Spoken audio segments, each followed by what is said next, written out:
Position change تو نہیں ہو جائے گی؟ میں نہیں دیکھ رہا. جہانگیر ترین صاحب کو ڈسکوالیفائی کر دیا گیا ہمیشہ کے لیے. دیکھیں گزارش یہ ہے، جو نسلی گھوڑے ہوتے ہیں نا اربوں روپے کے بھی، وہ بھی دوڑ میں بعض کا زخمی ہو جاتے ہیں اور اس کو ٹریک میں ہی گولی مار دی جاتی ہے. جہانگیر ترین اچھا آدمی ہے. اب میں یہ کہوں گا لوگ میرے خلاف باتیں کرتے ہیں، جہانگیر ترین نے اس پارٹی کی بڑی خدمت کی ہے. میں اس پارٹی میں نہیں ہوں، میں عمران خان کے ساتھ ہوں. میرا بھتیجا ان کی پارٹی پہ لڑ رہا ہے، الیکشن بلے پہ لڑ رہا ہے. میں آپ کو یہ کہنا چاہتا ہوں، جب جاتا تھا تو وہاں میں نے دیکھیں ایک بندہ ایل بی ڈبلیو ہو گیا، لنگڑا ہی ہو گیا. یہ تو اللہ کے کام ہے نا کہ جب وہ شباب آیا بندہ ہی آؤٹ ہو گیا. لیکن انفیکٹ یہ ہے کہ اس کے اس پارٹی کے لیے بہت خدمات پیسے کی. دیکھیں نا ایسا بڑا آدمی ٹائم بھی جو دیتا ہے وہ بھی کم نہیں، وہ خود بیمار ہے. کیا بیماری؟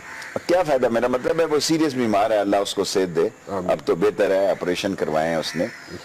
سو وہ بیماری کے باوجود میں نے لاہور کے جلسے میں جہانگیر ترین کو دیکھا، ساری اس کی سٹچنگ ہوئی تھی. عمران خان نے اس کو کہا کہ یہاں تجھے کچھ لگ جائے گا، کچھ دھکا لگ جائے گا.